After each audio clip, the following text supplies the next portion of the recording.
Okay, today we're going to talk about something that's very important to you as a student in this classroom and will be important to you when you go out into the world and get a job, whether it's an engineering job or it's somewhere else, and that is teamwork.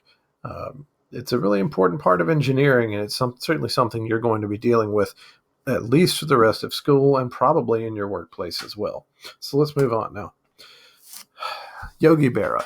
You guys probably don't know who that is, but Yogi Berra was a famous baseball player and baseball manager and just sort of a general smart aleck.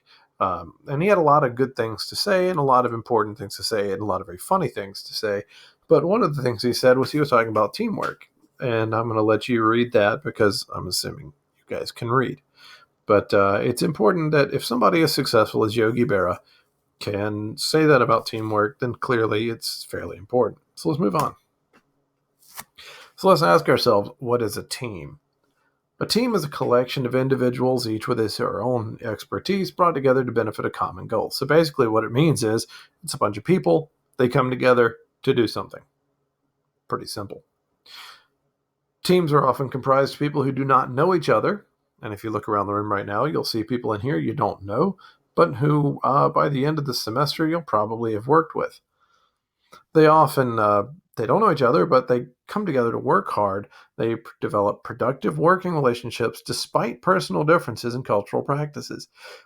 You don't have to like people you deal with. You don't have to know the people you deal with really well. You don't have to approve of everything they do.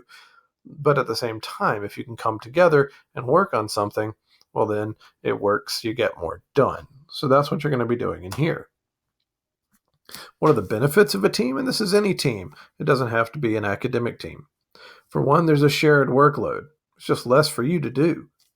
There's a chance for leadership and personal satisfaction. If you can take the lead in a role in a team, you can get some work done, and you feel like a real sense of accomplishment because you did something. You got your team to do something.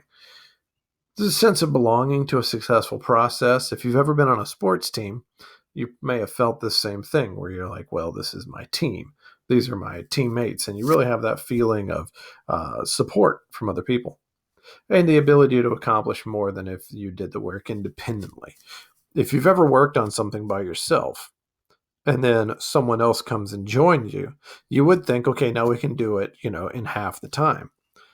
But often when you've been working by yourself and then somebody else comes along, instead of doing it, twice as fast, it feels like 3 or 4 times as fast just because you're so used to working by yourself.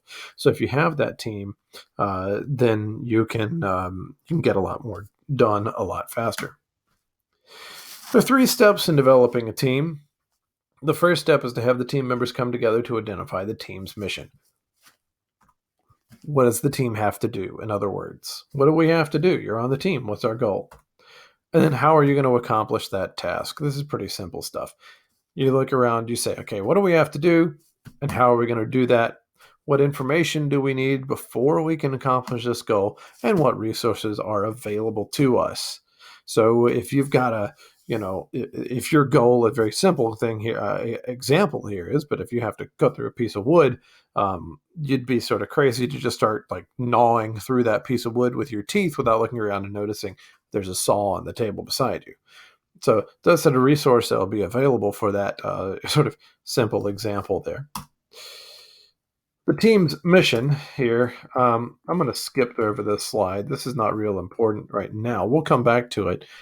But if you look there on the left, you'll see a problem-solving method, and that will look familiar to you before the end of the semester.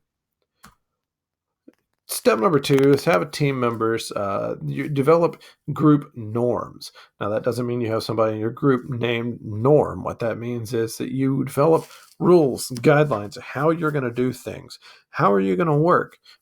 How are you guys going to settle a dispute when inevitably something happens? So you come up with your own guidelines, your own rules, and you establish these guidelines through consensus. Now, that doesn't mean that everybody agrees 100% perfectly on the same thing. What it means is generally the majority of you feel a certain way. It doesn't mean that there's no discussion and that there's no disagreement. It just means that most of you feel sort of mostly this way. And step number 3, you identify team members' strengths and weaknesses. Sometimes it's easy to have people on your team list what they're good at and what they're not as strong with academically or whatever it is that they're doing. Remember, if some of you in here were in my 6th grade class and you remember the Rube Goldberg device, I give each member of the group, or I leave open to the group, 3 roles that have to be filled. One of them, the financial manager, is the person who has to be good at math. It's kind of funny, but when I read that out to my students in 6th grade, inevitably there's somebody who shakes their head, no way, and looks around and says, no, that's not me. And then there's always somebody else who starts pointing at themselves as soon as I say math. So some people have different skills, different strengths. So that's when you identify, well, if you're good at math, then that's what you should probably do. And what that does is it allows you to, if that's not your strength, then you don't need to worry about that part of that. It's already taken care of by somebody else in your group. Teamwork is an important part of what you're going to be doing in this class. And the sooner you can realize and start working on how to put aside differences and work with people, even if they look different than you, even if they think differently than you do, the sooner you can just sort of put all that aside and say, okay, here's our task. It doesn't matter if I like that person or not. If you just put that aside and focus on getting the work done, it will benefit you in the end and everyone in your group.